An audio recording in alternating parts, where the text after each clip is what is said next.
Guys, এখন থেকে আপনি চাইলে আপনার মোবাইলের মধ্যে গোপন ফোল্ডার তৈরি করতে পারবেন।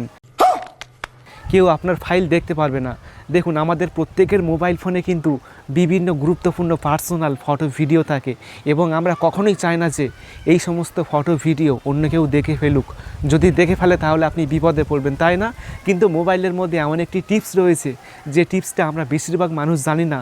99% মানুষ কিন্তু এই টিপসটি জানে না, যেখানে আপনি চাইলে আপনার মোবাইলের যে কোনো পার্সোনাল ফটো ভিডিও যে কোনো একটা ফোল্ডারে লুকিয়ে রাখতে পারবেন। শুধুমাত্র ওই ফোল্ডারটি আপনি ছাড়া কেউ কখনো দেখতেও পারবে না। তাই বলি, এই টিপসটি প্রত্যেকের শেখা প্রয়োজন, প্রত্যেকের জানা প্রয়োজন, যেখানে আপনি আপনার প্রয়োজনীয় গুরুত্বপূর্ণ পার্সোনাল ফটো ভিডিও লুকিয়ে রাখতে পারবেন একটি ফোল্ডারের মাধ্যমে। চলুন শিখিয়ে দিই কীভাবে এই কাজটি আপনার মোবাইলের মধ্যে করবেন। তো জানতে হলে ভিডিওটি অবশ্যই পুরো দেখুন। আমি আছি আপনাদের সাথে আব্দুল মিস্ত্রি, আপনারা দেখছেন এক্সপার্ট মিস্ত্রি চ্যানেল। তো চলুন শুরু করা যাক। এই কাজটি শিখে রাখলে আপনার এত উপকারে আসবে আপনি কল্পনাও করতে পারবেন না। শুধু আমাকে 2 থেকে 3 মিনিট ফলো করুন। এখন আপনি চলে আসবেন মাই ফাইলে আসার পর অল ফাইলে আসবেন, তারপর প্লাস অপশানে ক্লিক করবেন, তারপর নিউ ফোল্ডারে ক্লিক করবেন, তারপর আপনার পছন্দের যে কোনো একটা ফোল্ডার নাম লিখবেন। এখন আমি লিখছি পার্সোনাল ফাইল, তারপর ওকে করবেন, তারপর নতুন একটা ফোল্ডার তৈরি হয়ে যাবে। এখন আপনি যে ফটো ভিডিওগুলো অন্য কাউকে দেখাতে চান না, সেই ফটো ভিডিওগুলো আপনি এই ফোল্ডারের মধ্যে রাখবেন প্রথমত, ঠিক আছে? এখন আমি কিছু ফটো ভিডিও এই ফোল্ডারের মধ্যে রাখছি। এখান থেকে আমি কিছু ফটো ভিডিও সিলেক্ট করে নিচ্ছি। সিলেক্ট করার পর এখান থেকে মুভ অপশানে ক্লিক করলাম, তারপর পার্সোনাল ফাইল এই ফোল্ডারের মধ্যে আসলাম, তারপর মুভ হিয়ার এখানে ক্লিক করলাম। তাহলে কিন্তু ওই নতুন ফোল্ডারের মধ্যে কিন্তু ফটো ভিডিওগুলো চলে যাবে। দেখুন, কিছু ফটো এখানে আমি নিয়ে আসলাম। এখন আমি চাই না যে এই ফটোগুলো অন্য কেউ না দেখুক। এর জন্য আপনাকে কি করতে হবে, যদি আপনি গ্যালারির মধ্যে আসেন তারপরেও কিন্তু আপনি ওই নতুন ফোল্ডারটি দেখতে পারবেন। এই দেখুন, এই যে রয়েছে পার্সোনাল ফাইল, যে ফোল্ডারটি আমি এখনই তৈরি করেছি সেই ফোল্ডারটি কিন্তু গ্যালারির মধ্যে চলে এসেছে।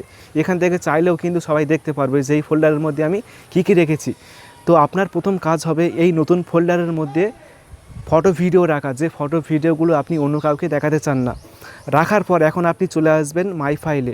এখন আপনি ওই নতুন ফোল্ডারের উপরে চেপে রাখবেন কিছুক্ষণ, তারপর 3 ডটে ক্লিক করবেন, তারপর রিনেম এখানে ক্লিক করবেন, তারপর প্রথমে আপনি লিখবেন প্রথমে ডট লিখবেন, শুধু ডট লিখবেন। লেখার পর আপনি ওকে করবেন, আবার ওকে করবেন, তাহলে ওই ফাইলটি হালকা সাদা মতো হয়ে যাবে। দেখুন, সাদা মতো হয়ে গিয়েছে। এখন যদি আপনি গ্যালারির মধ্যে আসেন তাহলে ওই ফোল্ডারটি আর থাকবে না। দেখুন, উধাও হয়ে গিয়েছে। একটু আগে ছিল, উধাও হয়ে গিয়েছে, তাই না? সে কিন্তু খুঁজেও পাবে না যে এই ফোল্ডারের মধ্যে আমি কি রেখেছি, কি ফটো ভিডিও রেখেছি। সে চাইলেও কিন্তু দেখতে পারবে না, পুরোপুরি লুকিয়ে যাবে, হাইড হয়ে যাবে। সে যদি মাই ফাইলের মধ্যে আসে তাহলে কিন্তু সে দেখতে পারবে। এই দেখুন, এই ফোল্ডারটি রয়েছে, সে কিন্তু ফোল্ডারটি ওপেন করে দেখতে পারবে যে কী ফটো ভিডিও রেখেছি। আপনি চাইলে এখান থেকেও লুকিয়ে রাখতে পারবেন। এর জন্য আপনি চলে আসবেন 3 ডটে, তারপর চলে আসবেন সেটিংসে আসার পর ডিসপ্লে হিডেন ফাইল এই অপশানটি আপনি অফ করবেন। অফ করার পর দেখবেন যে ওই ফোল্ডারটি উধাও হয়ে যাবে। দেখুন, এখানে কিন্তু ও নেই, সে চাইলেও কিন্তু খুঁজে পাবে না। এইভাবে আপনি চাইলে যে কোনো ফোল্ডারের মধ্যে আপনার পার্সোনাল ফটো ভিডিও রেখে হাইড করতে পারবেন, কেউ খুঁজেও পাবে না। এখন কথা হলো কীভাবে আপনি দেখবেন। দেখার জন্য আপনি আবার 3 ডটে ক্লিক করবেন, তারপর সেটিংসে আসবেন, তারপর ডিসপ্লে হিডেন ফাইল এই অপশানটি অন করবেন। অন করার পর বের হয়ে আসবেন, তাহলে আপনি ওই ফোল্ডারটি এখান থেকে দেখতে পারবেন। এই দেখুন, ফোল্ডারটি চলে এসছে। যদি আপনি গ্যালারির মধ্যে শো করতে চান তাহলে আপনি ফোল্ডারের উপর চেপে রেখে 3 ডটে ক্লিক করে রিনেমে আসবেন, তারপর প্রথমে যে ডট ছিল না ওই ডটটি আপনি সরাবেন, তারপর ওকে করবেন। তাহলে কিন্তু এই ফোল্ডারটি আবার গ্যালারির মধ্যে চলে আসবে। এই দেখুন, গ্যালারির মধ্যে চলে এসছে। এইভাবে আপনি চাইলে কিন্তু যে কোনো পার্সোনাল ফটো ভিডিও লুকিয়ে রাখতে পারবেন।